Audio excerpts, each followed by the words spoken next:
Vishaka, the producer.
God vibes only.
You are now tuned in to the Cosmic Convos podcast, your number one source for accurate, relevant, and thought-provoking astrological conversations in the podcast nation, the place where stars and minds align.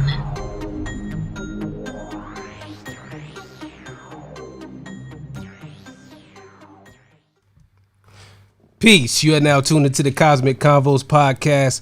I'm your humble host, Harut, and got my good brother here, Brother Ra. How you doing? Unmute. Doing well, King. Doing well. Indeed. As always, before we get into everything or whatnot, I want to remind you all to make sure you like and subscribe to this channel, and make sure you hit that notification bell so you can know when we're going live or whatnot. And as always, this episode is brought to you by Push It Forward Media Group, Caliprusia Astrology, and our good people over there on Patreon. Big up to y'all.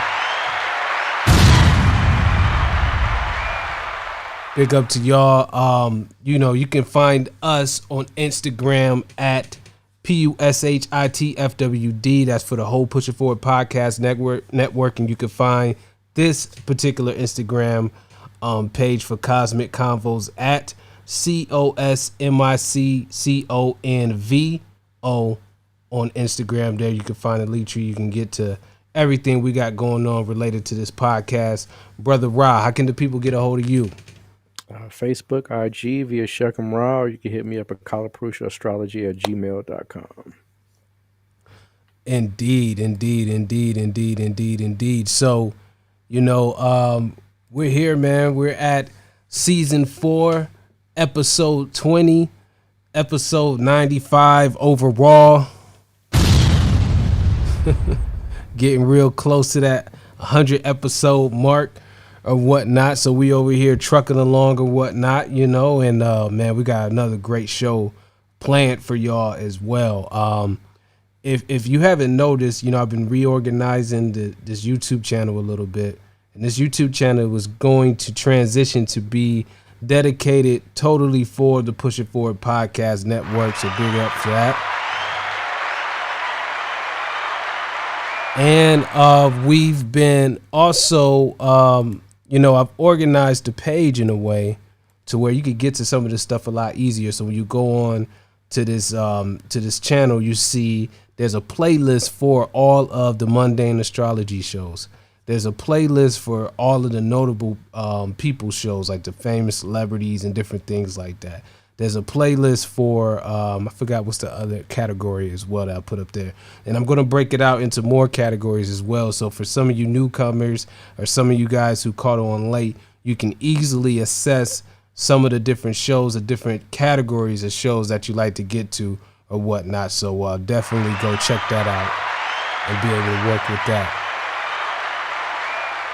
or whatnot. So, and in that vein, make sure you go subscribe to Ninth Lord Films, the other YouTube channel we got going on, and make sure you subscribe to Caliprusia as well. I got a link to that on there, and I'm working through and linking it to every last one of these videos as well, so you'll be able to get to it at the end of these videos. But you can easily get to it just by going to this channel, looking at the homepage of this channel, you'll see it right there. Boom. And family and partner content or family content, you'll see Caliprusia right there or whatnot. So big ups to that.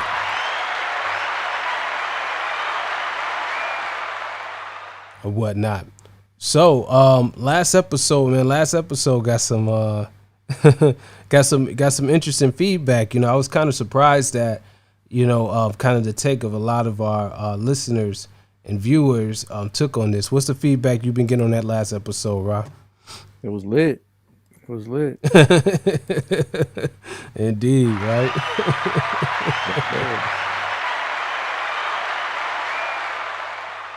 Yeah. R. Kelly's a hot topic, right? Yeah, it seems to be a bell ringer. Yeah, but I'm glad a lot of people was able to see kind of just the position that we took in regards of being able to be able to be critical and just view the situation objectively, but also be able to look at all the things that contributed to it, to what we've seen with R. Kelly and different things like that, and also shine light on some of the deficiencies that we all may have coming into this world as well. So I think that was definitely an important lesson that I pulled from last show or whatnot. Yeah, we all can sit in the seat of judgment until, you know, it's you. And we just really have to understand that spirituality is a hard, path to follow. So it's easy to fall victim to our conditionings and, our desires. So, definitely send out some positive energy to R. Kelly, and hopefully, he can make the best of a bad situation. Indeed, indeed, indeed, indeed, man. Yeah, absolutely. He had an opportunity. We dug into that a little bit too, right? Yeah. Was what the future holds and stuff like that. So hopefully, the brother can definitely do that or whatnot. Indeed, indeed. But for you guys who've seen the promo and see the title of this show, seen the cover art, we got another mundane astrology show coming to you or whatnot. A pretty interesting country or whatnot. Hasn't been in the news that much lately, but it's always there. You know what I'm saying? And like, when you go in and you dig and you really research the kind of founding of this new version of this country and just everything that's around it, it's very, very, very, very, very interesting. It's a lot of things going on, and it really ties into why we see the world that the way that we see the world today. Like, it's almost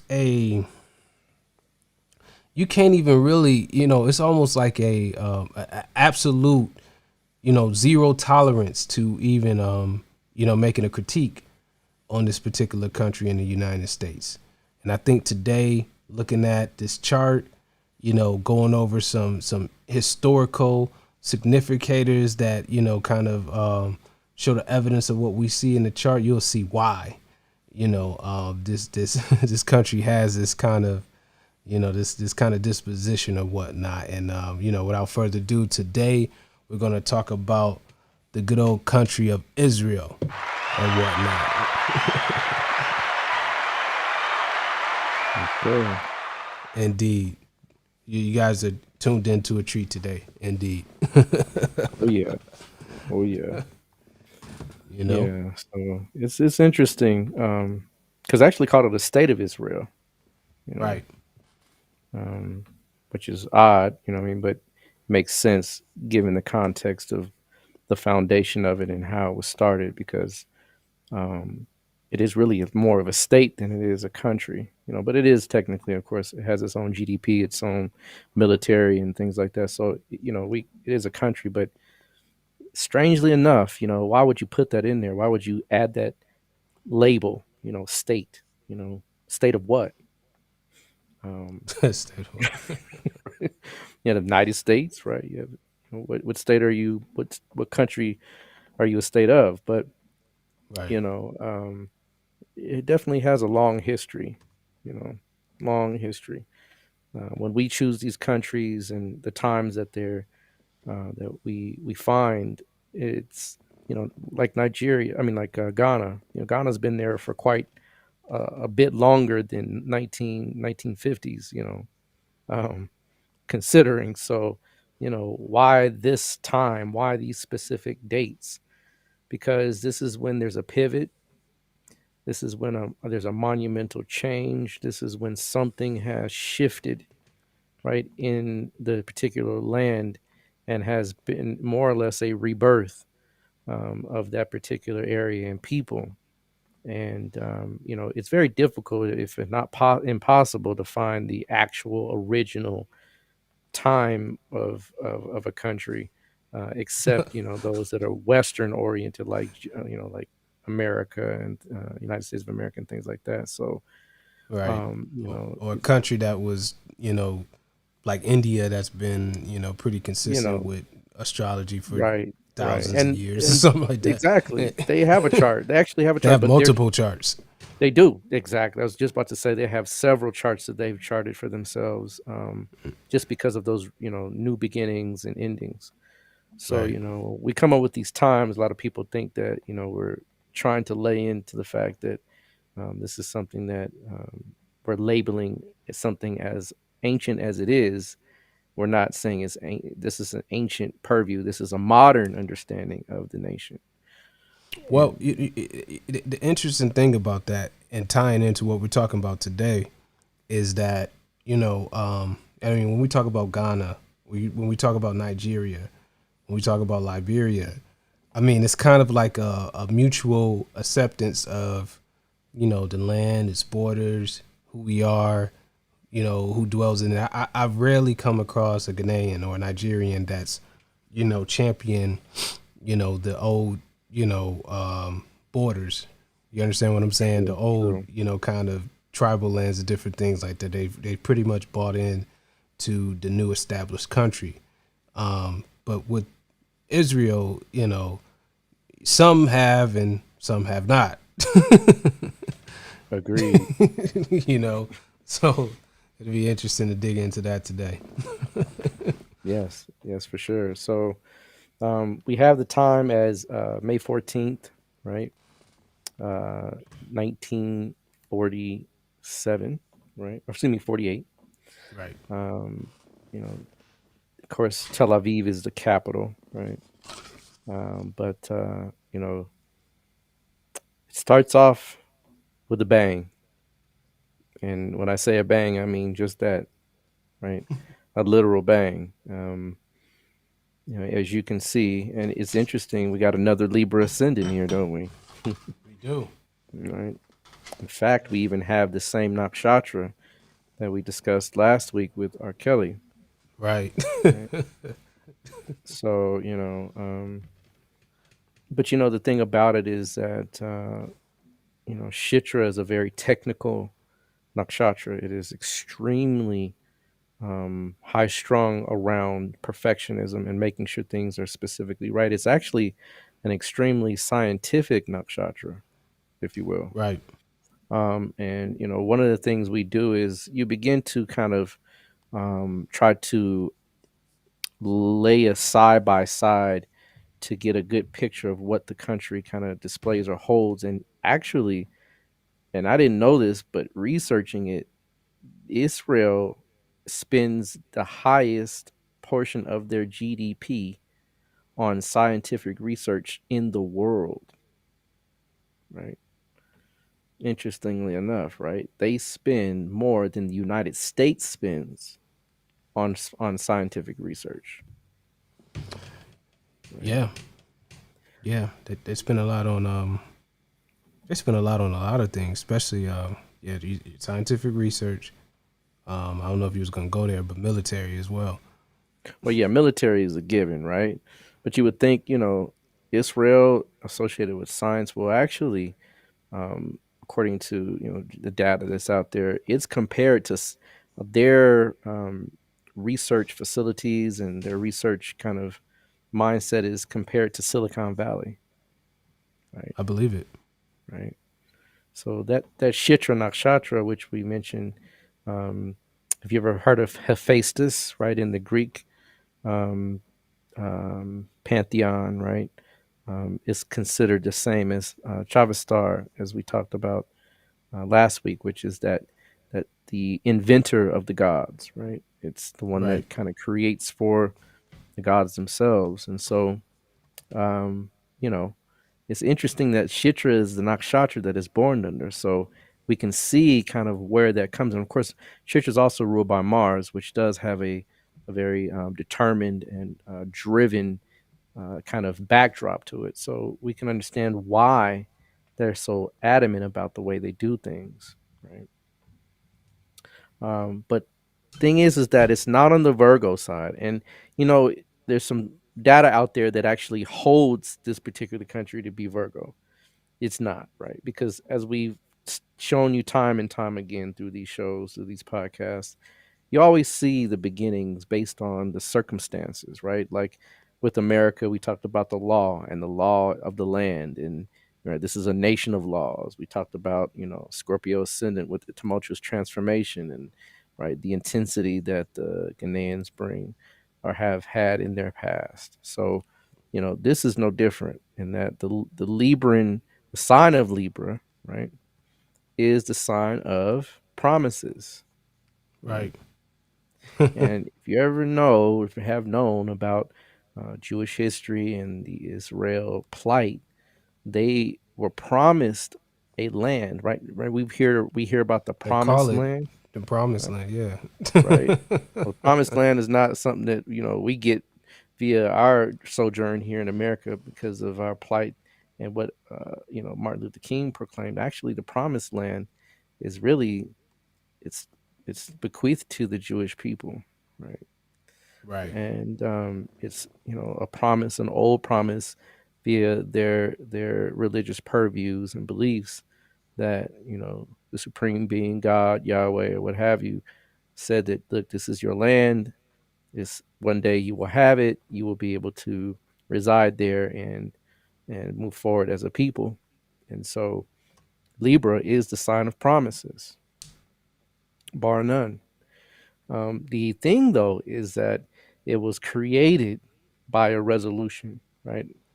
And a resolution is also, when you kind of do your little thesaurus play around with words, you'll see that a resolution is nothing but a promise, right? An Right. agreement, right? Libra is the sign of agreements. So, one hand washes the other type deal. Fair Hmm. exchange, no robbery. So, this is a hallmark signature of the Libran sign. This shows that this is the ascendant for this nation by far. Um, but interestingly enough, it doesn't start off with peace, right? No. Right? Which, Libra is one of the signs that really harkens to and drives towards peace, if you will. They don't, Libras are known as to quote unquote not like to argue, but you know, it starts off with the War of Independence from their purview, right? From the Israeli side, it's called the War of Independence. But that's one side of the story, and Libra has two sides, right? It's a scale. The other side, which is the Palestinian side, calls it Nakba, right? And Nakba is called the disaster, right?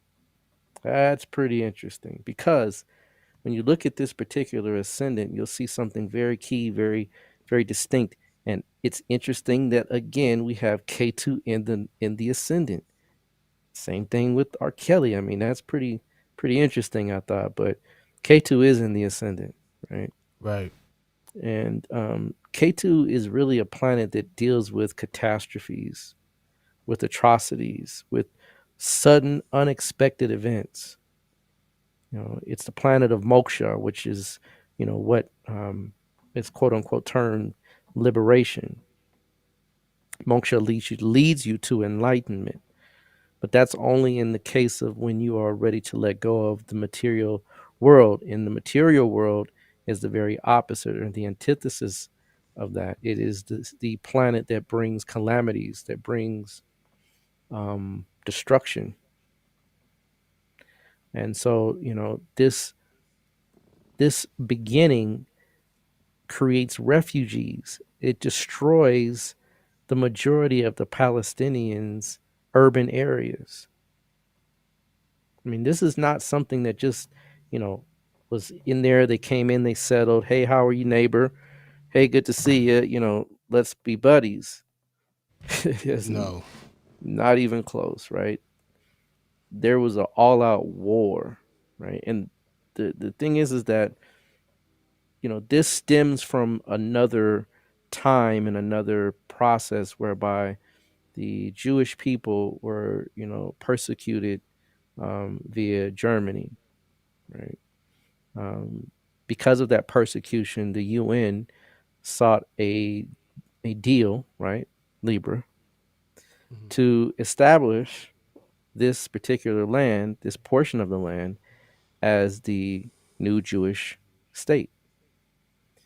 Um, because of the Holocaust that the Jewish people experienced, and because of the plight that they had, right, the United Nations saw fit to bring in, right, their military sources, and also along with the British Empire, which was actually already occupying there. In fact, the Ottoman Empire and the British Empire were already at war when this began.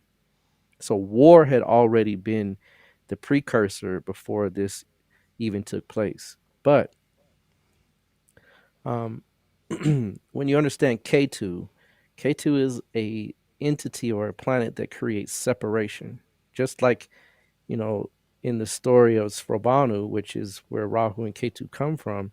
It's separated, or it's split apart.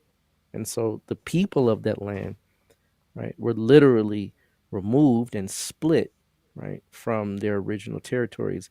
There was a lot of things going on with the Jordanians, right, with the Egyptians, modern day. And it's strange that the people of Israel, the Jewish people, have had a long standing issue with those people that occupy the land of Egypt, be it old or new, right?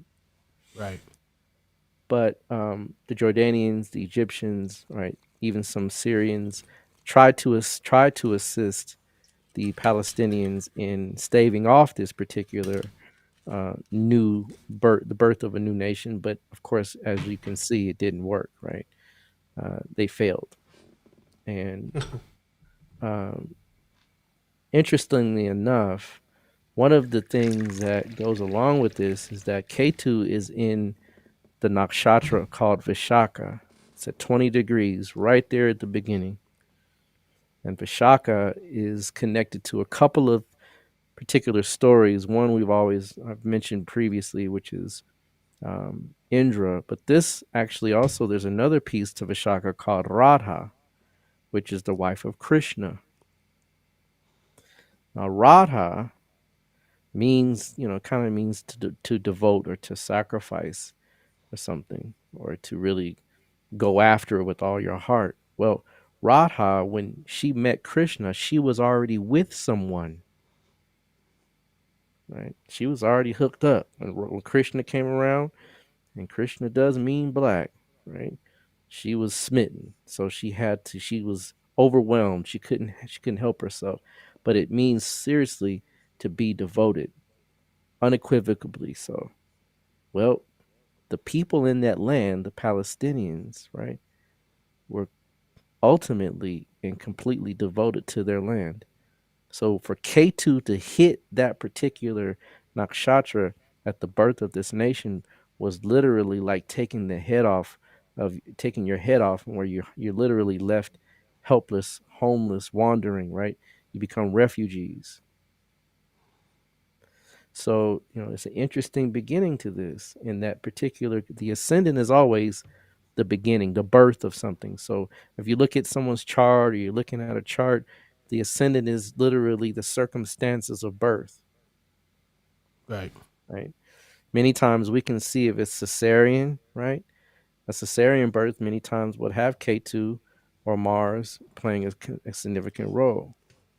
So, it again shows how rough and how unsettled the beginning of this particular state was. It was not something you just turned a page and now we have a happy beginning. So, I find that very interesting to see how that plays out. Right. Um, and even still, right, they have another war right after, right, in 1949, right? It's called the First Palestinian-Israeli War. So the first war was called the War of Independence. Then they have another war called the Israeli or Palestinian-Israeli War, the First Palestinian-Israeli War. So this shows that the beginning of a nation is always a telltale by the way the ascendant is placed. And K2 is a repetitious theme that shows that this is going to be an ongoing process.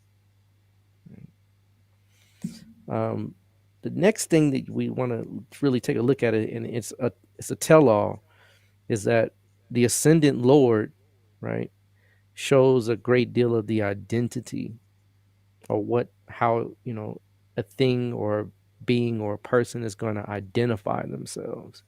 And rightfully so, because we all know that when we're even talking about Israel, it comes right out of the context of, right, of the Torah or of the Bible, right? Right.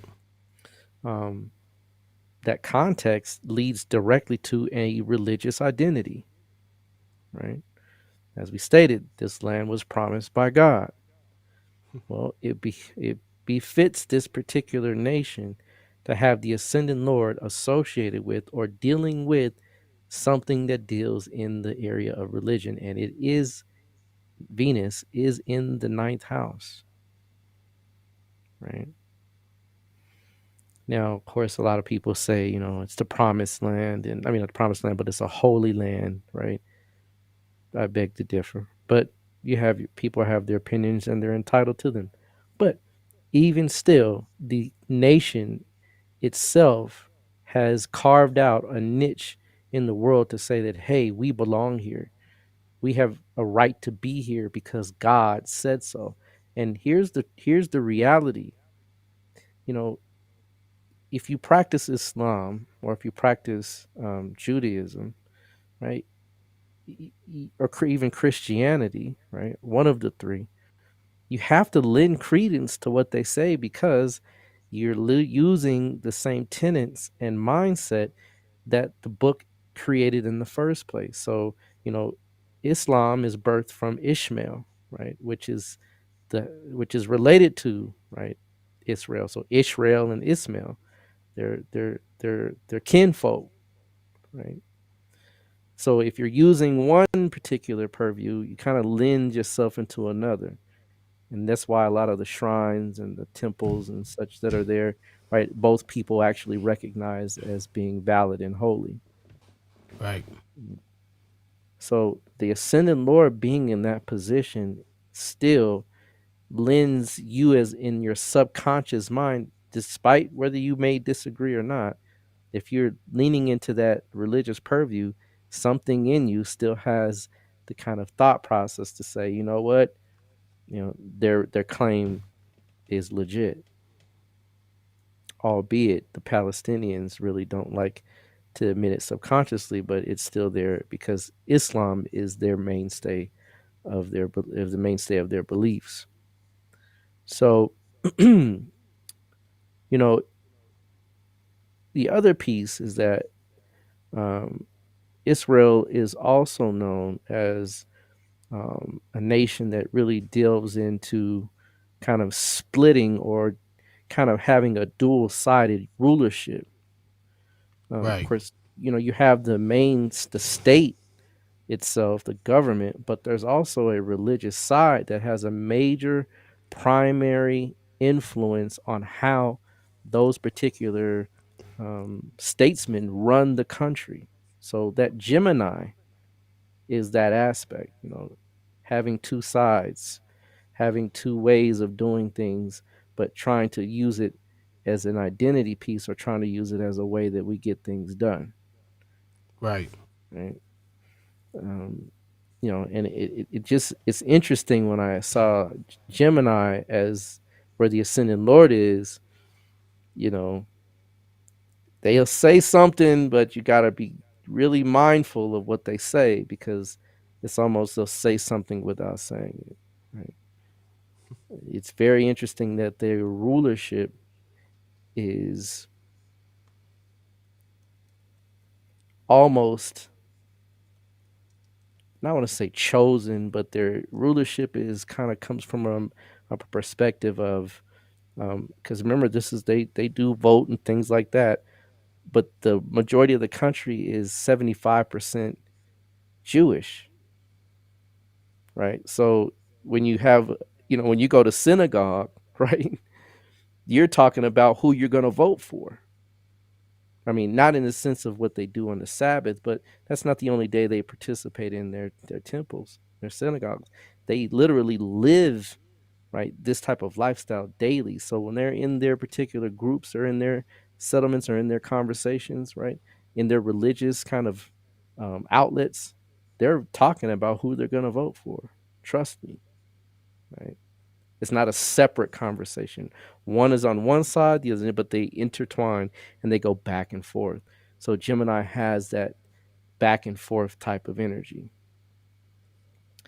Um, when we also look at this, though, again, nakshatras are really very, very, very revealing, right? And the ascendant lord's in Ardra, right? Now, many of you may know about Ardra, but if you don't, we're going to definitely give you a few pieces of the puzzle today. Ardra is also connected to Shiva, and it's one of the Rudras, right? There's 11 Rudras. So it's one of the Rudras, or, right? Rudra is like part of Shiva that transforms reality, right? And it's not a comfortable transformation, it's a very tumultuous one. So this is a very tumultuous part of Gemini. In fact, it's called the Howler. It's the first time first Rahu Nakshatra. It is first Rahu Nakshatra in the scheme of things, right? It's called the Howler. Right now, how would you connect that? Howling is crying, bemoaning, right? Crying out to the ninth house, which is God, right? Saying, hey, you promised our land. Where is it? Telling the world we have a promised land. Crying upon, right, the disposition that we're disenfranchised, we're homeless, right? That's what that howler is. And the other thing that is so interesting is that Ardra is connected to what's called, it's literally the symbol is a tear, Yeah. right? You know, the time you have tears is when you're crying. Right. You're in despair. You're in distress. It's the god of storms, right? It's a nakshatra of storms, thunder, lightning, right? This is how it began. This is the birth of the nation. So when you see that particular ascendant lord being there, that's not an accident. There's literally a message being shown that this nation is going to be one that will cry out, and because of its pre-state of what it is, right? Right. Is going to make sure that the world is going to, that the world is going to help or assist the United Nations in acquiring its particular piece of land. The other piece is that it's about pain. And remember, the War of Independence is where they get their start. Not coming in as in they're benevolent and passive. Not at all. Very much so, to the point where it's to the people of that land, of that area. Think about a thunderstorm or lightning, right? This is how it felt. This is how it was perceived, that this was something that was, when you have bombs dropping, it's like thunder. When you see the flash of a rocket or a missile, it's like lightning. So this is the beginnings of this particular entity, and nations are entities, right? Right. The other thing that was interesting that I found was that Ardra is connected to archery.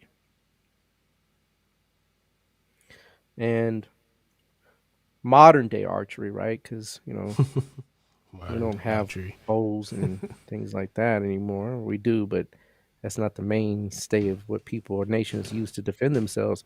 But what nations do use to defend themselves is what, my good brother? Missiles, Exactly. guns. Missiles, right? Right. Missiles. Right. And Ardra or Rudra is an excellent archer. If you all have been really kind of listening and watching the news and knowing what's going on with this particular nation, you'll find that they have a system in place called the Iron Dome, right? And the Iron Dome is created in a manner such that whenever a missile comes from another country, right, the dome. You can't see it literally, but it's there. There's a radar dome over, right? And radar kind of sounds like Rudra, doesn't it? Right? It has a dome over it that's invisible, but as soon as that rocket hits through or tries to come through, they have a missile system that knocks it out of the sky, just like an archer would be able to knock something directly out of the sky. Right.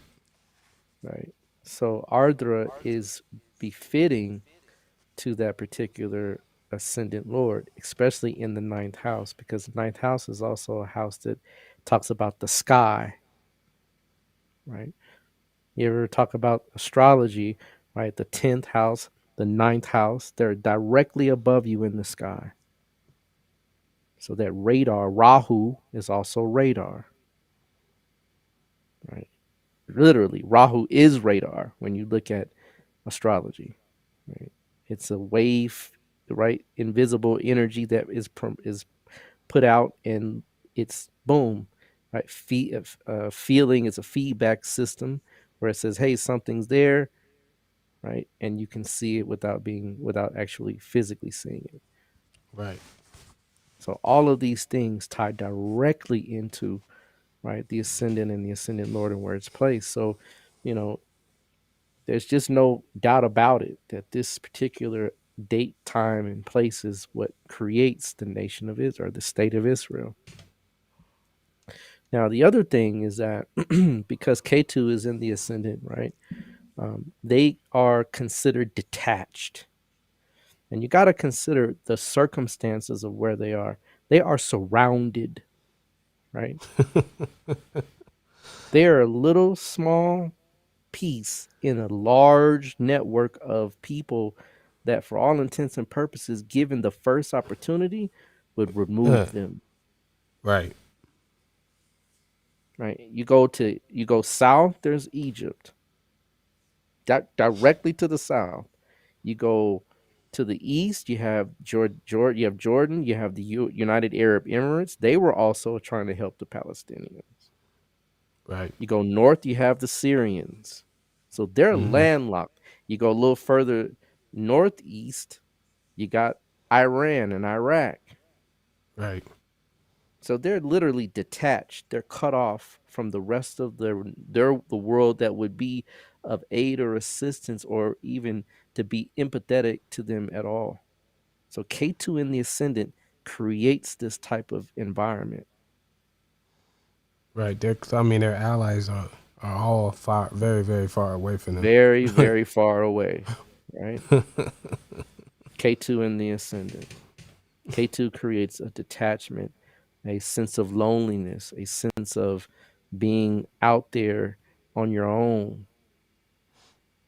right? So it's a tell-all, right? Without a doubt.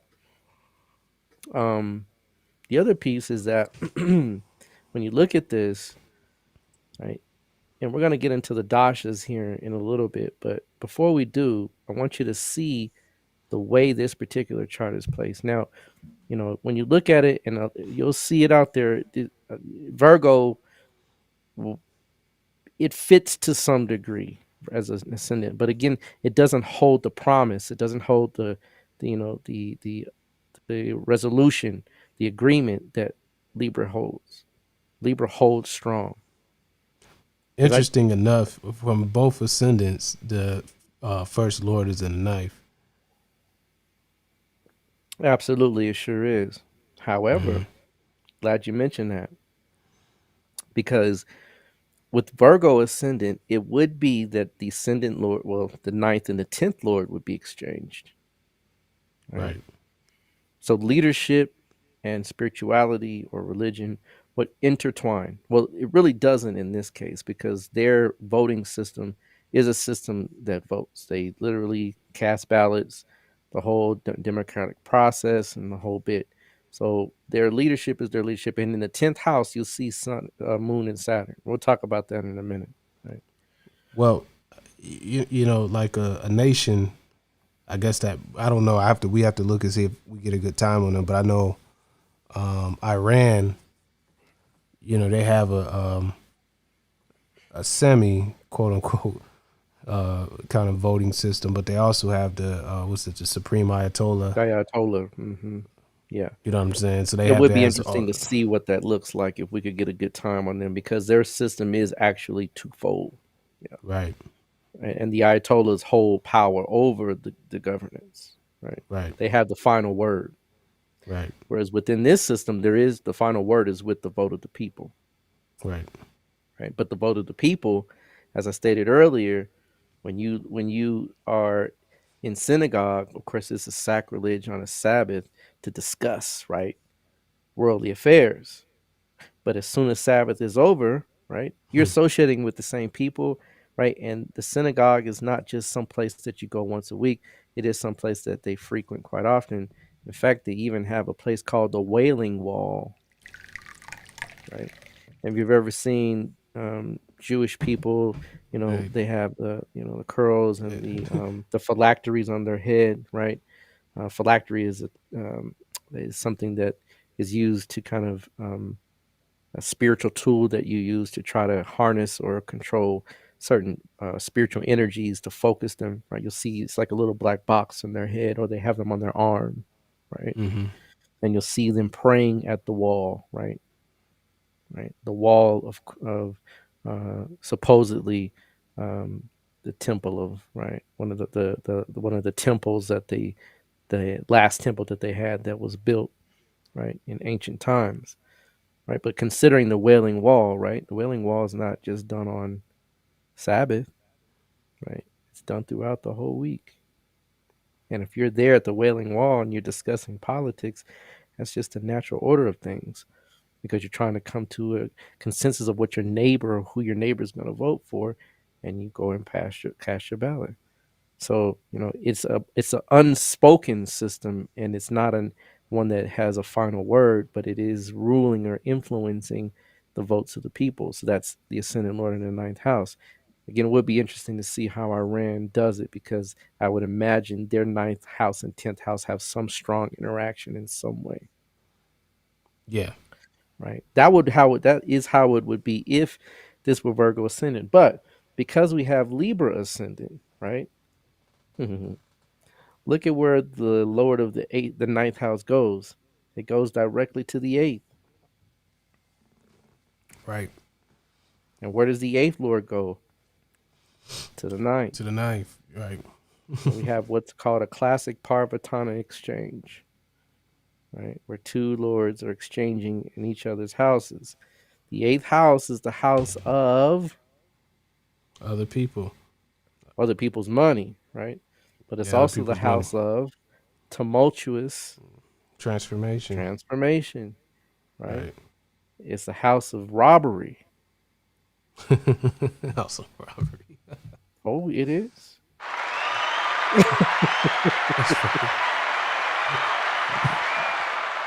I haven't said That's anything crazy. about who did what. I just said this It is the is, house of robbery, right? yeah, it's Right. The house of strife, quarrels, fights. Straight up. That's what it does. That's what it is, right? It's not a house that you want to sit in. If you had to visualize a house, it's not a house you want to hang out in. It's always a turnstile, or not a turnstile, but right. it's always turning, right? It's churning. It's always it's all, no, not just transformation, but it's also going to and fro, right? It's not settled, and literally the land there it's not settled. There's called a green line. It's like a volcano almost. Like, It's actually about, yeah, that's exactly what it's like. It's volcanic, yeah, right? It's eruptive, it's sudden, right? They have what's called a green line. That's literally, it's called a green line. Isn't it interesting that Mercury goes to the eighth house and Mercury's color is green? right. It's the boundaries being constantly pushed, right, and literally fought for. So their boundaries are constantly changing. They're pushing out the other people that are in the area through this process of the eighth house, through the strife, through the contention, through the the revolutionary type processes. The eighth house is revolutions. So you'll see constant change, constant instability, right, in this area of the world. And what is the constant instability behind? It's behind spiritual and religious purviews, right? These two sides, one Islamic, right? And isn't it also interesting that the color for Islam's flag is what? Green, right? So Mercury Right. in the eighth house is definitely doing his thing, right? The green line, which is, and that's probably why they call it the green line. The Palestinians' flag is green, right? So, in fact, the Palestinians, right, don't even have their own state. They're still trying to get a state. They have not been recognized by the United Nations as a technical state, Yeah, and that's interesting. right? It's real interesting. So the transformation, the constant need to try to establish their ground is between the eighth and ninth house. Israel has established because their ascendant Lord is in the ninth. But the ninth Lord, which is the spiritual, the higher spiritual teachings, their belief systems, right, is constantly in the process of being switched out with those particular unsavory type of individuals, which we would call criminality, which is what some of what the eighth house displays. Sixth house, and the eighth house are both criminality, but the eighth house is the criminality that will literally say, "Look, I will strap a bomb to myself." Suicide, right? Suicidal Right. type attempts. Right. Right. This is the eighth house. So think about it. The people that literally represent the nation, which is the ninth or the ninth Lord, or the eighth, excuse me, the ascendant Lord in the ninth, right? Is constantly dealing with these sudden, unexpected. I'll walk in and blow you up with my own body, right? Think about you're Yeah. sitting there having lunch, right? Beautiful day in Israel, and everybody's having their grand old time, and boom, right? You feel a shock wave, and you look around, and there's smoke billowing up, right? And someone comes in, right, and they literally have strapped a bomb to themselves to make a point to say, look, this is still our Radha, our love, a land. We still love this land. We were here first. Right. This is the energy that the whole country has brought to this world. Not to say it's good or bad, it just is what it is, and it's no denying it. Right. Right.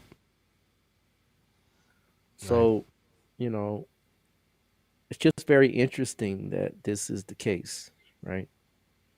That the eighth Lord and the ninth Lord exchange.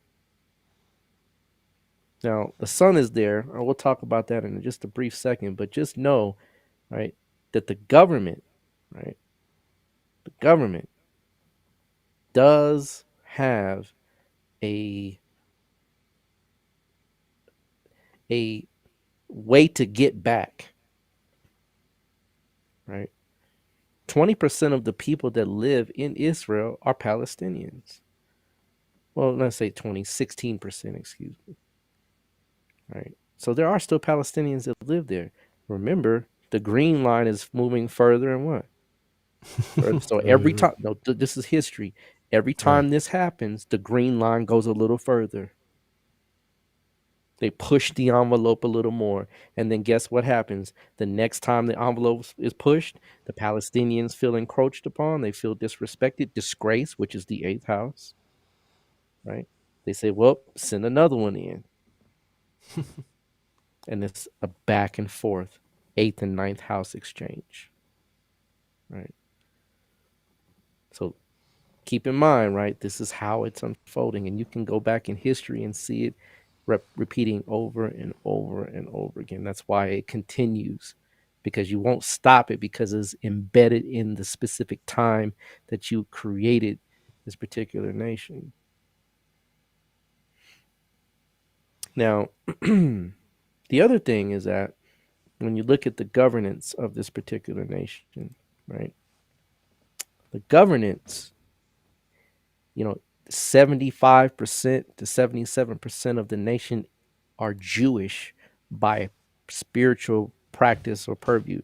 The moon Right. is in the 10th house, right? The moon represents the people.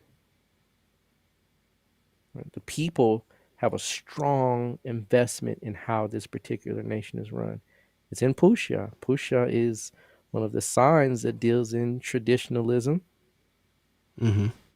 It deals in keeps towing the line.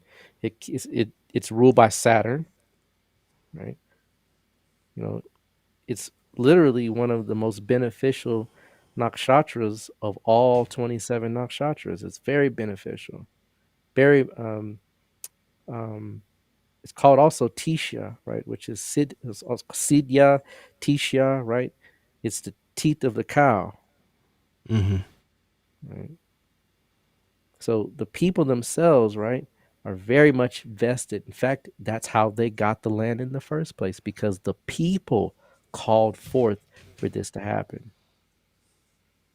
So the people will always have some type of emotional attachment to how this particular country is ran. But not only that, because Saturn is the nakshatra ruler and Saturn sits with this particular planet in the 10th house, isn't it interesting? What's Saturn's color?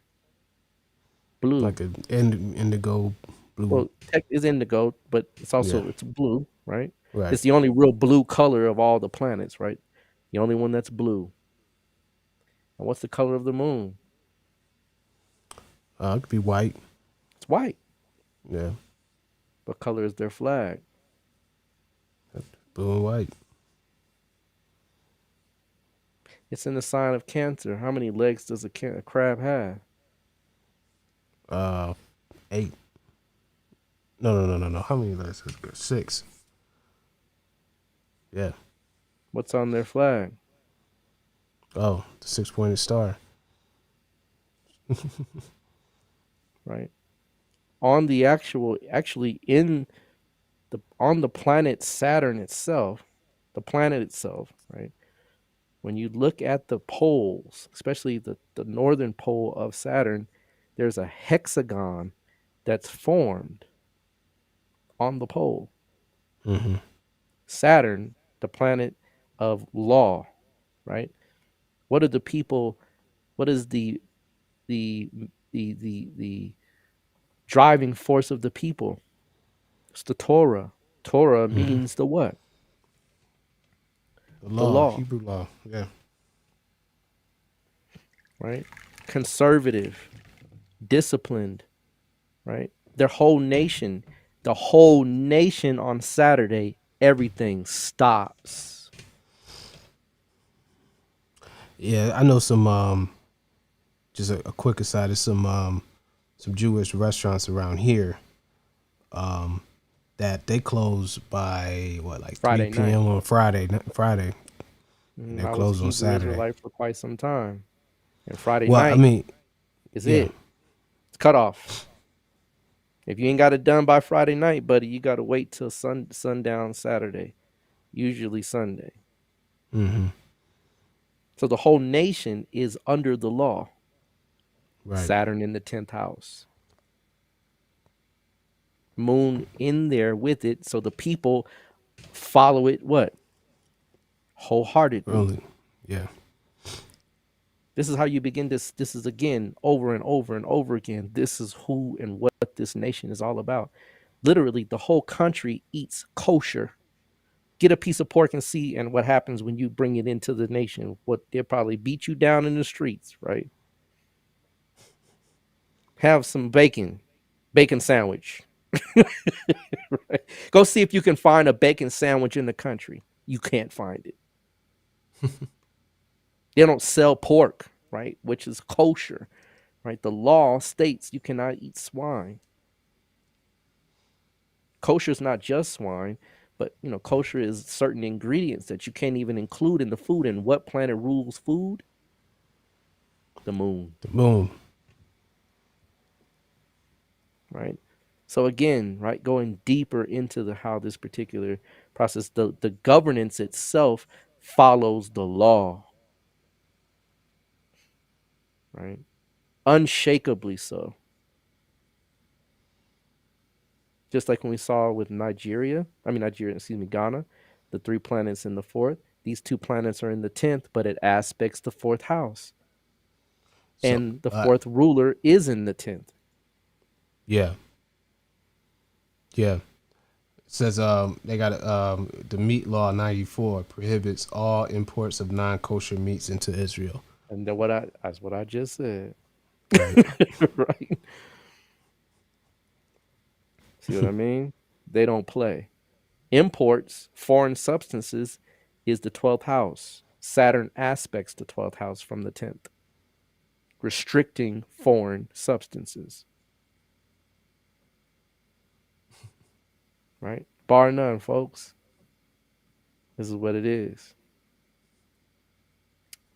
Now, the sun, right?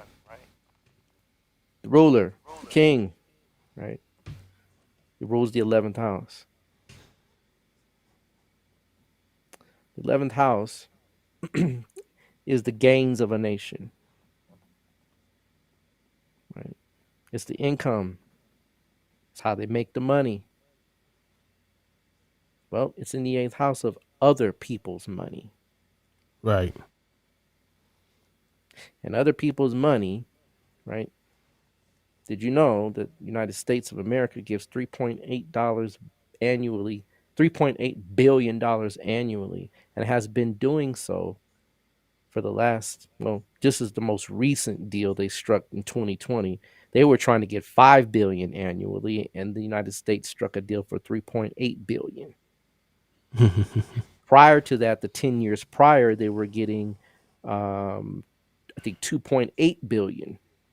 Yeah. Prior to that, they were getting, I think, 1.9 or 2 billion. So and this is since 85. Excuse me. So since 85, the United States has been giving billions and billions and billions of dollars to the Israeli government. Not only that, remember I talked about Germany earlier. Mm-hmm. There's a paper called the Haaretz, right? It's actually a paper that is Jewish oriented around Jewish news and things like that. I think it actually might even be out of Israel itself. But 2019, they reported that Germany still owes them $19 billion. Germany has had to pay reparations, right, to the Jewish people for the Holocaust. Now, Hitler has been gone, right? The whole Nazi party has been dismantled. All of that's, can't find you can find remnants, but right, they don't rule anything and they don't have any real power. And if they do, you and I won't know about it. But nonetheless, they still owe $19 billion. The interesting thing about that is 2 things. One, those on the First Rebuild podcast did a episode talking about the issues between black immigrants and black Americans, and some things about reparations and stuff like that. Mm-hmm. For all my ADOS people, this is the difference between us, our situation, and their situation. They got this is the difference, right? Because you see, the United States has a invested interest in the success and the sustainability of the Israeli state or whatnot. Coming out. Exactly, but you got to realize though. But after World War II, that's when United States became a legitimate, bona fide world power. Right. And Israel is like it's. Hey, like it's, like his little feather in his hat. Yeah, right. It's the sidekick because it's called the state of Israel. Yeah, exactly. So the United States is like they, whatever we got until something dramatically changes it, they're always technically has Israel's back, and that's how they got their reparations in the first place. We have no such ally like that right now to be able to make that. You speaking to the peanut gallery, brother. Look, I would never diminish any people's atrocity or Holocaust, right? Right. Because that's a painful experience to happen to anyone. But Absolutely. the Japanese, right, have had an experience, right? Right. Right. Um, Africans and people of African descent have had an experience. There were 6 million that died in the Holocaust, right? Right. There's 100 million and counting, right?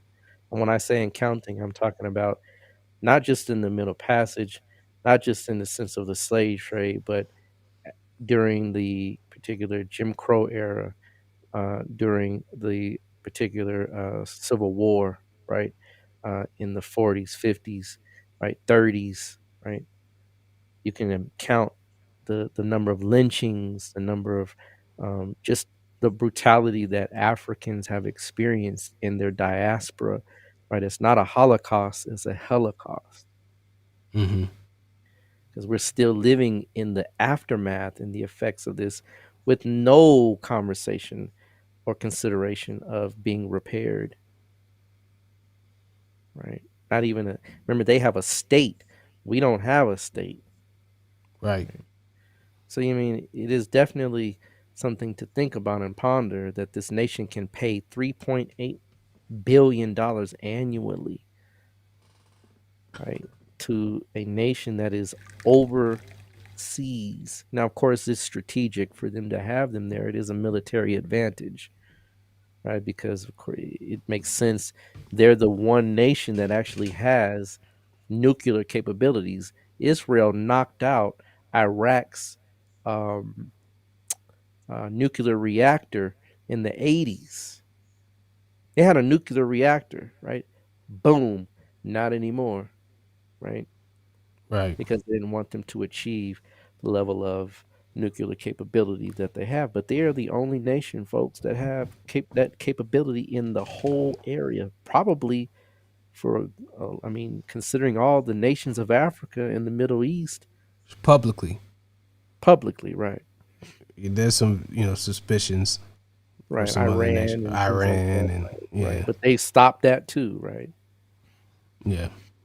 So you know what I mean? Like this is strategic. It's chess, not checkers. But here's the other thing: we talked about the sun in the eighth house. Well, the sun rules the 11th. Do you know what Right. the other means of the nation? One of the main means of the nation gaining their resources.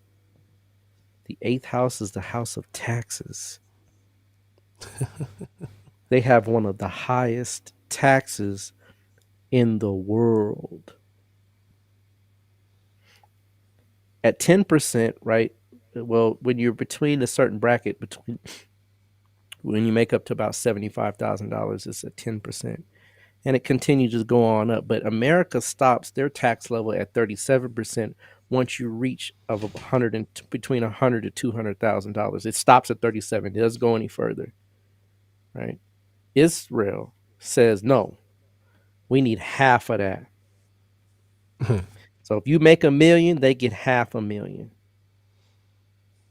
Did you hear me? If you make $1 million, they get $500,000. So every $1 you make, they get 50 cents if you make over $500,000 a year. That's unheard of. Yikes. So if you're rich, they're rich too. If you making money, they making money too. This is how they get their income, the 11th house. See, this is why it doesn't fit with Virgo, right? Changes the game. So, and there's conjectures. Now, the reason why we have Virgo, I'll tell you this. I mean, Libra, tell you the secret, is because of the Ayanamsha that we use. We use Krishnamurti's Ayanamsha. Lahiri is what many other people use. And Lahiri is behind 6 minutes. Just so you know the difference. So if you are out there and you practice this astrology and you keep running it and it comes up Virgo and you don't know why, you use Krishnamurti. And you probably should use Krishnamurti altogether because it literally has been corrected and is right and exact. I mean, I've done the research and it nudges it just enough to where it pinpoints the information. So this is why we have this particular ascendant. So interestingly enough, right, just showing that their gains, as soon as you gain money, if you're a millionaire, they're a millionaire. Right? That's crazy. That's serious business. Imagine you move from America and you have $30 million a year. Right? As soon as you get there, if you make the same 30 million, now you make 15 million. Because they get the other 15. Right. That's extreme taxes, folks. That's the eighth sun in the eighth house. That's government running the taxes. That's literally the ruling parties saying, look, if you want to live here, you got to pay. Right? You got to pay. Yeah, because they're sitting. I mean, you're in a sea of, you know what I'm saying? You're in a sea of sharks. You got, I mean, like their defense. Like I was telling you, you know, one of my partners, you know, he's a African, you know, Hebrew Israelite, and they have a community, they have a city Dimona. in Israel, Dimona, right? You know, I mean, everybody has to serve in the military in Israel. Everyone has to do a stint in the military. You have no choice. So here's how we look at that, right? The baseline values of a nation is the second house. Right. The baseline values of you and I and our upbringing is the second house. So our upbringing, whenever you want to look at someone's basic childhood, you look at the second house. So at the age of 18, every single Israeli has to spend 2 years in the military. That means that I don't care what happens. It's not even considered really a draft. Right? A draft is something you enact in wartime needs. They're already at war in the first place. That's what they're telling you, that we are born at war. Scorpio is the second house for Libra ascendant, right? The second lord goes to the 11th. The 11th house is the social atmosphere of a nation. So the social atmosphere is already martial in the first place. Right. Bar none. Right. Like they tell me all the time, like, man, trying to get through the Israeli airports, forget about it. It's a whole, I mean, if you think You can't get a piece of pork in there, let alone. they own you, man. They own you hot. Like, man, you ain't, you know what I mean? Ain't nothing coming through. Nothing. Hyper security. That's what I'm saying. And Mars aspects back to the second house from its fourth house aspect. Right.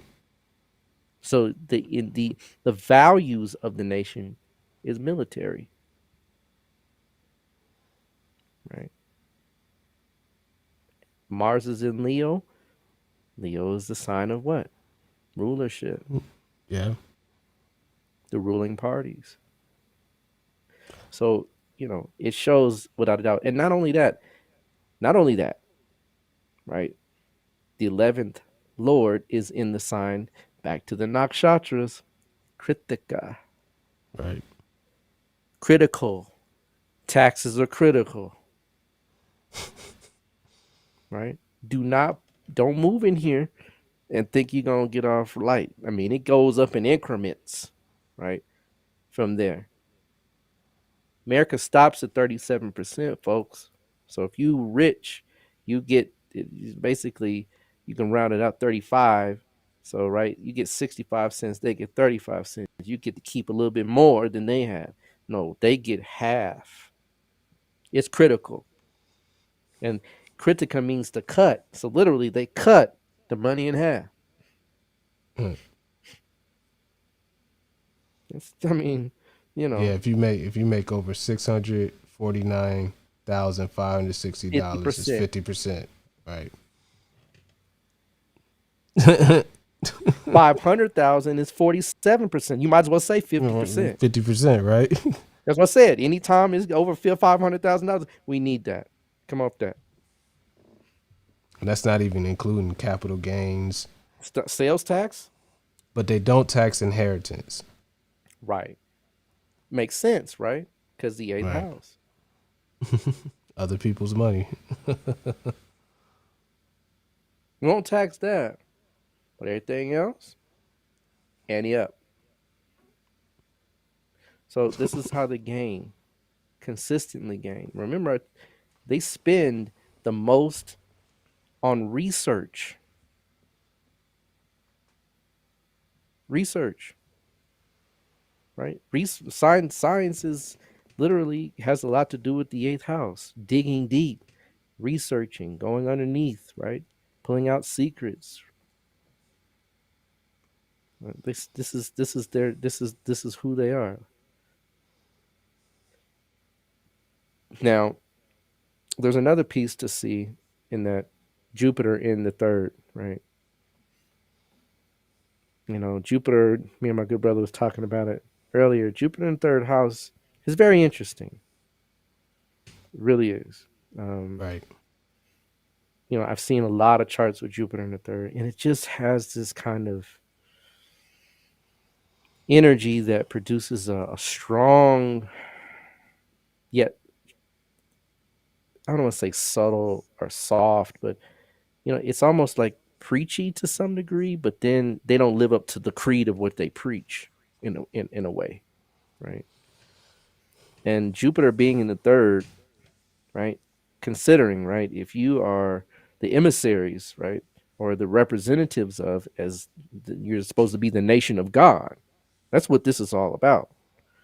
Right. It's supposed to be the nation of God, the example for all the world to live by, right?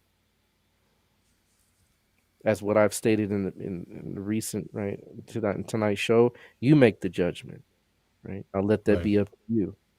Right? Is this the nation of God? Is this what we would espouse to if we were to create our own nation and follow the example of what has been shown? Jupiter is in the third house in opposition to the ascendant Lord. That says a lot. It aspects the ascendant Lord, absolutely. But there's also an opposition to it. So there's a seesaw effect, off and on, hot and cold, left and right, up and down, around and back, right? But not only that, Jupiter rules the third house, and the third house is neighbors. Your neighboring countries, even within their own literal backyard, is an opposition to you. Right. Right. Jupiter is the sixth highest, has the sixth highest degree in the chart. When we talked about Jaimini Karakas in the Chawa Karaka system, this is called the Nati Karaka. And the Nati Karaka is the Karaka of enemies. So this shows that the country has a adamant disposition to fight off their neighboring countries around religious matters. Right. All day long. All day long. Right? Think about it. They're fighting over the literal temples, right? And this is supposed to be the Holy Land, right? The Holy Land. The Holy Land. How is it holy? Just a question. If every other week you're arguing about which place is the place of Jesus, which place is the place of whomever, whatever saint or whatever individual you want to proclaim of the Bible, right? That's unholy, in fact, right? Peace is what's holy, agreement, problem solving, right? Being able to see eye to eye, right? Just something to ponder when these particular, I mean, literally, they argue around which place is the place that's supposed to be the temple, right? They have a mosque there, but then the mosque, right, is kind of superseded by, right, or considered not holy by those people that are, of a different religious purview, be it Christian or be it Jewish. Right. Eighth Lord, Yeah. eighth Lord exchanging with the ninth, being aspected by Jupiter in the third. Right. Because you would think that if, again, like you stated, if it's supposed to be like the model nation, there would be no debate about, it wouldn't be a debate of if we should have a 2-state solution or blah, blah, blah. They'll be trying to figure out how do we do it, That's like blasphemous over there to a lot of people to even consider a 2-state solution. Exactly. Exactly. You can't put one side is this and the other side, and you practice what you practice and practice it side by side. Right. That's the model. If you're going to say that you are the representative of God, And make Jerusalem independent, make it like a city state, doesn't belong to anybody. I heard Trump was trying to do that. Right? Mm-hmm. They were Almost really like the on. Vatican They were or on his something. head. Yeah, Almost like the Vatican. Make it like the Vatican. Make it a city state. Right. It's a city state. Well, I guess a state can't have a city state within it, right? I mean, They you can. can Italy if you does. wanted to, ultimately, but you don't Yeah. want to. Right. Have like it ruled by a council of, religious, leaders, Have sides on each side. You have your this Islamic, you particular, have your right. and you have people that can come to an agreement and nod off and carry your Quran, I carry my Torah, and you carry your Bible, and we all have a good time, right? Right. But I have no interest in that. no, Not from what I see. and probably never will, right? These are old wounds, old battles. Islam has been around for 1400 years, right? But remember, the Ottoman Empire Mm-hmm. ruled this area for hundreds of years. Hundreds of years. That's why, right?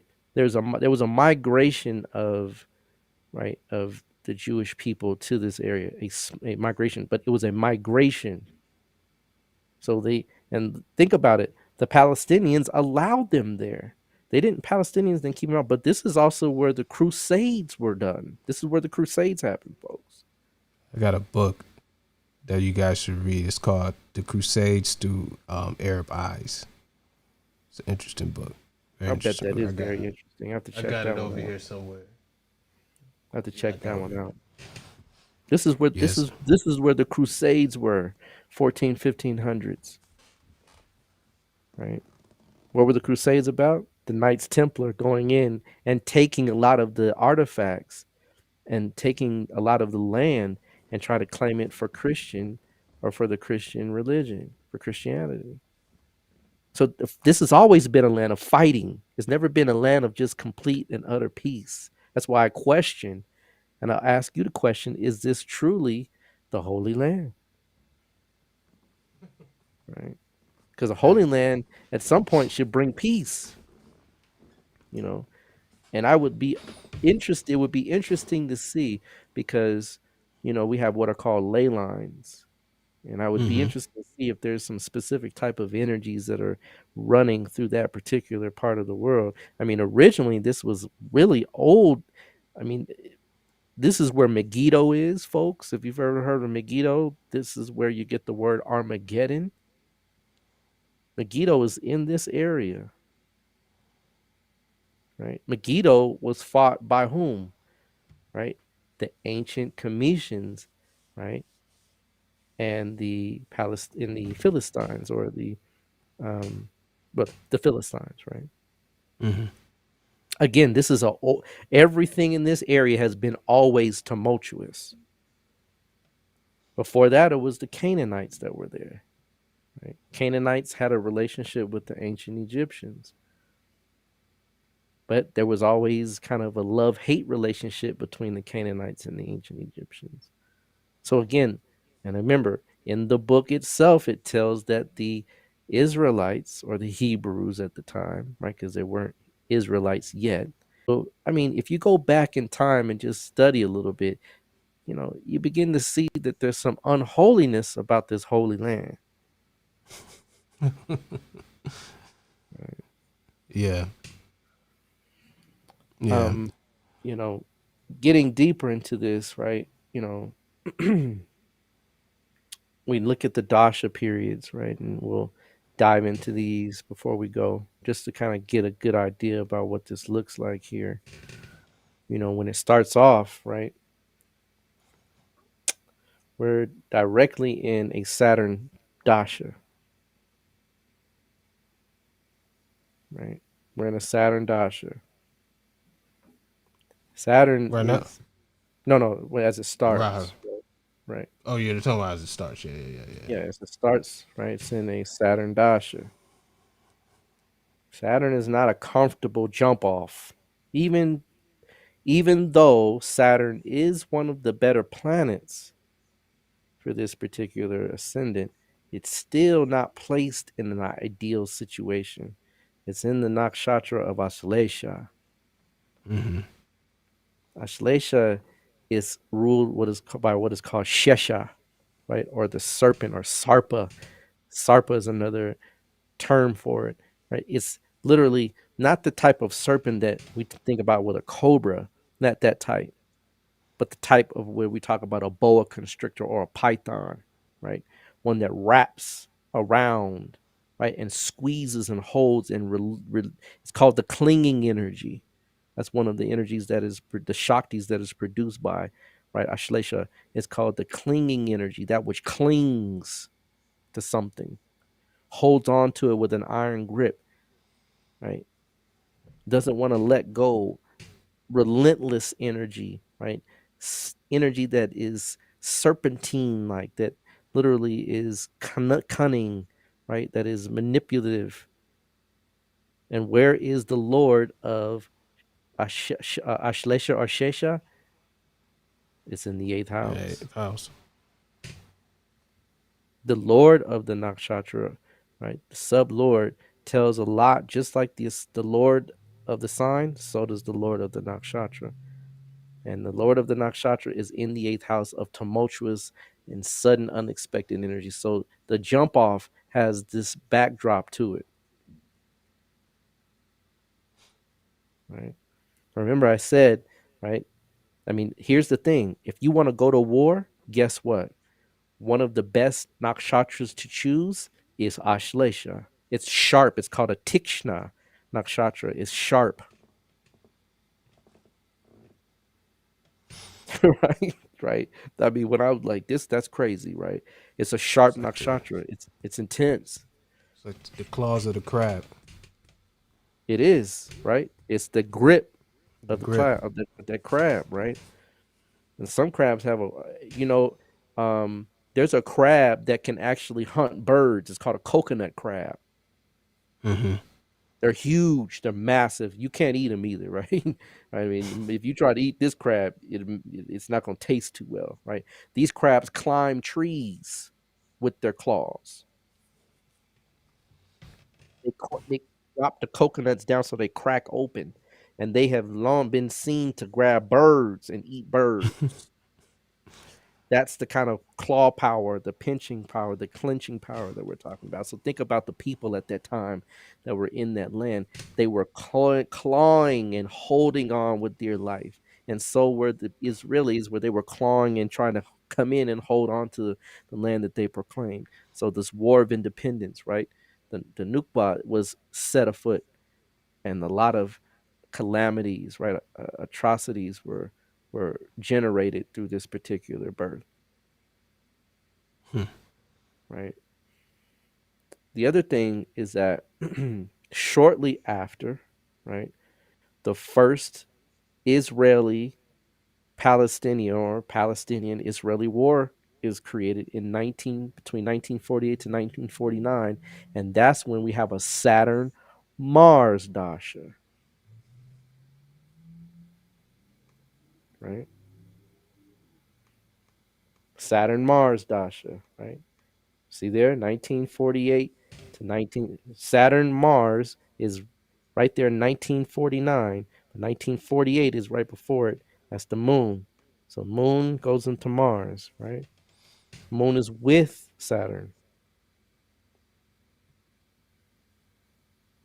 So again, right?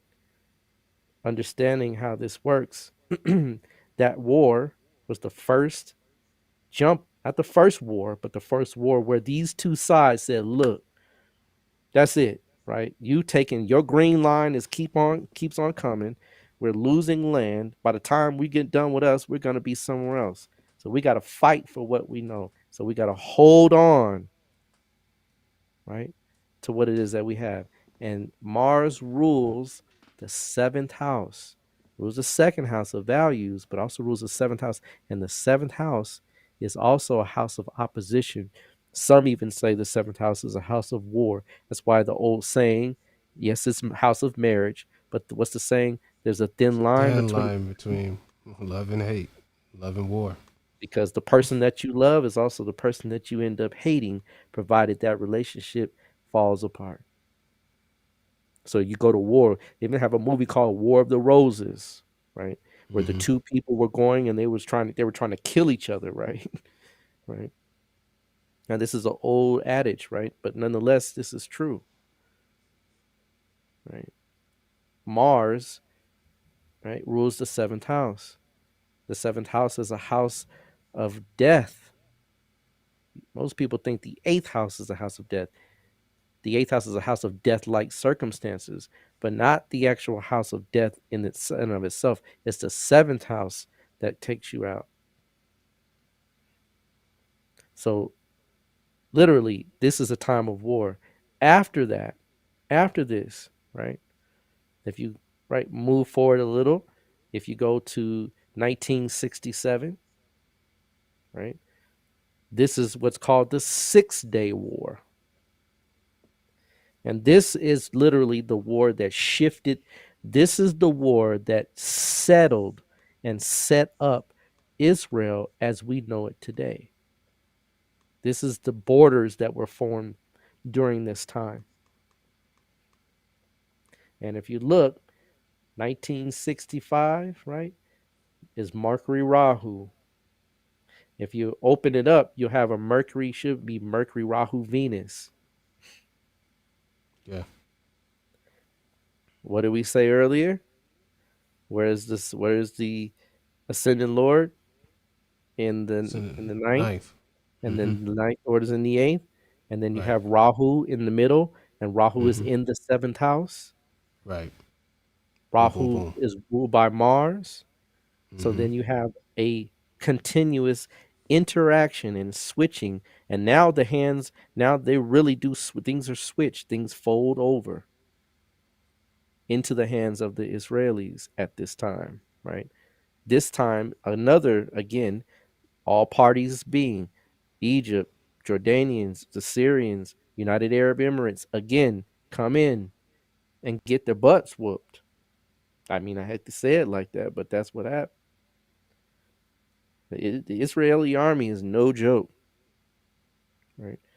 Their secret service is no joke.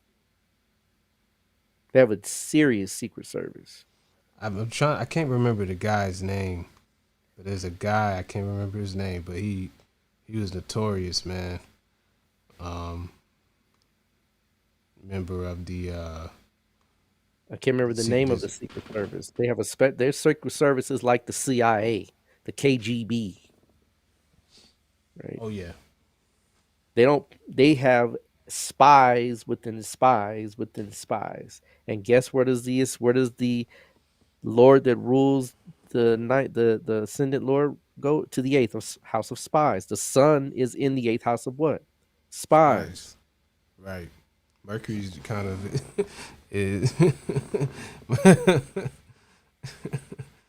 Yeah. That's how they were able to win, because of the espionage and the hidden back doors that they knew, the access points, and knew who was firing what, where it was coming from. They knew how to stop certain onslaughts, how to cut off certain routes. I'm serious. Their military is no joke. Mars in the 11th house gives a very strong military disposition. It's one of the Right. best places for Mars. Other than the 6th house, the 11th house is one of the best places for Mars. That's why the Libra ascendant fits perfectly. If it were Virgo, Mars would be in the 12th house, wouldn't it? Right. And that would weaken the resolve of the military. This is how you begin to put side by side and measure which is which, because there's a hairline difference between 2950 degrees and 0 degrees. Right. And Lahiri would put it in Virgo. So, again, right, this is when you get technical, but the technicalities are important to yield the right birth time, the right birth point, the right access to get the information on what's going on. So by far, right, the dashas reveal exactly what is going on. And we won't spend so much time on the dashas today because we don't have to go through each one. But guess what? We do have coming up very soon, folks. Very, very soon. Right. As of the end of next year, this nation will be in its first, and listen to me, first Rahu period. It has never been in a Rahu Dasha ever. There are people on this planet that are older than this nation. Right. This is not an old nation. This is a very, very, very, very, very young nation. And when you have a young nation, like a young person, when Rahu comes, and you've heard us talk about it, they're gonna need a T-shirt after 18.5 years to say, "I've survived my Rahu period," right? Right. Because Rahu is in the sign of Mars. Now, to add fuel to the fire, right? Before the Rahu period engenders, as of April 14th of 2022, Rahu will be in the 7th house. So they will have their second nodal return. No, is it their third? Excuse me, their third nodal return. It's 1836, and now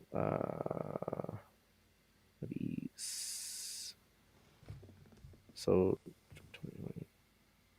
in their 50s, right? Because this nation is what? How old? 50, no, 60, 60, 63? 63, 64 is when you have your third nodal return. 73. 70, excuse me, 70s, right? So right around that time, right, you'll see Rahu is entering, right, is going to conjunct its natal placement. So it's almost as if you're going back in time to the beginning of when you got this started. They're going to repeat this process. And they're in a Rahu Dasha simultaneously, or will be at the end of the year. So what you will see, folks, they're going to have a lot of unexpected events. I would suspect probably, right? And here's the thing, when Rahu actually enters into their 7th house, directly opposed to it, well, excuse me, the ruler of Rahu is Mars. That ruler will be exactly at 5 degrees of Aquarius. Look to see where the natal placement of Mars is for this chart. It's at 5 degrees Leo.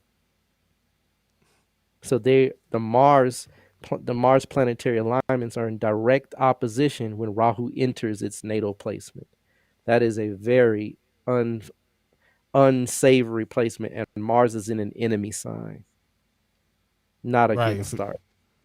Right. And when you guys are looking at it, this is the transits. You can see the degrees of the transits here. and this is the birth chart here at the top, where it says birth chart, and this is the transits here. So you see here that 5 degrees right there. 5 degrees Wow. right there. Wow. So they're gonna be at war. Mm-hmm. Y'all pin this. Come back and look when this time jumps off and see what's happening.